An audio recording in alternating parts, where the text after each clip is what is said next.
తర్వాత నా భార్య వచ్చింది. ఇప్పుడు పెళ్ళి చేసిన అంతా అయిపోయింది. మా నాన్నకి స్కాలర్షిప్ పడిపోయింది.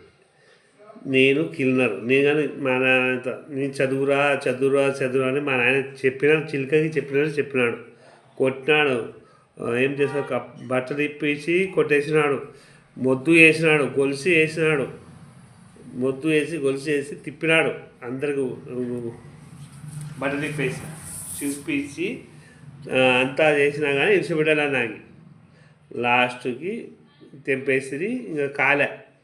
క్లీనర్ పని, ఎలక్ట్రీషియన్ పనికి పోయిన తర్వాత అట్లనే అడప చేసుకుంటూ వచ్చిన. లాస్ట్ ఎవరో చెప్పిన పాపానికి నేను లారీకి ఏదో తెలివి తక్కువ వల్ల చూసిన, నీకు ఏది చేత కాదు అంటే నీవు ఏం చేస్తున్నావో నేను చేసి చూపిస్తాను. పోయి మళ్ళీ లారీ కిందకి పోయినా.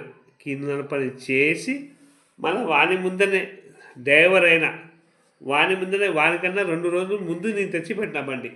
వానికన్నా 4,000 బాగా ఎక్కువ చూపించిన నా మైండ్తో పెట్టి డీజిల్ మైలేజ్ చెప్పించిన. అప్పుడు మహారాజ్ అంటే మహారాజే, ఒక్కడే మహారాజు అని చెప్పినాడు. నాకు చెప్పితే ఒప్పుకున్నాడు. తర్వాత అడప మా నాన్న నేను డ్రైవర్ అయిపోయినా. తర్వాత బనగానపల్లిలో వచ్చిన ఒక బనగానపల్లిలో లారీ ఉంది, చాంద్ బాషా అని. మోసం చేసినాను నాకు. పోయి వచ్చిన గోవాకి తిరుగుతుండే. గోవాలో ఒక నెలన్నర చేసిన.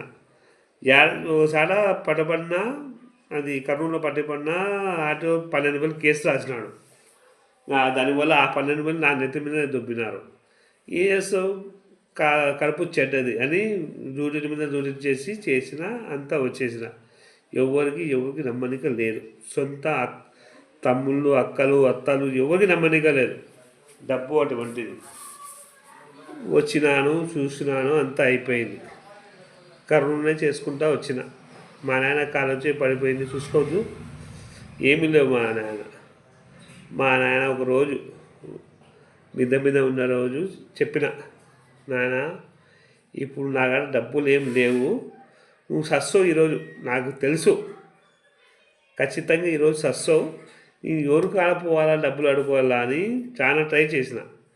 కరెక్ట్ నేను చెప్పిన టయానికి చెప్పినట్టు సచ్చినాడు.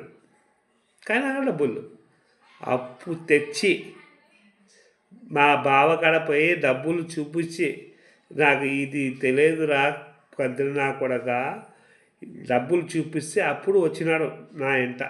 అంటే నాకు తెలియదు.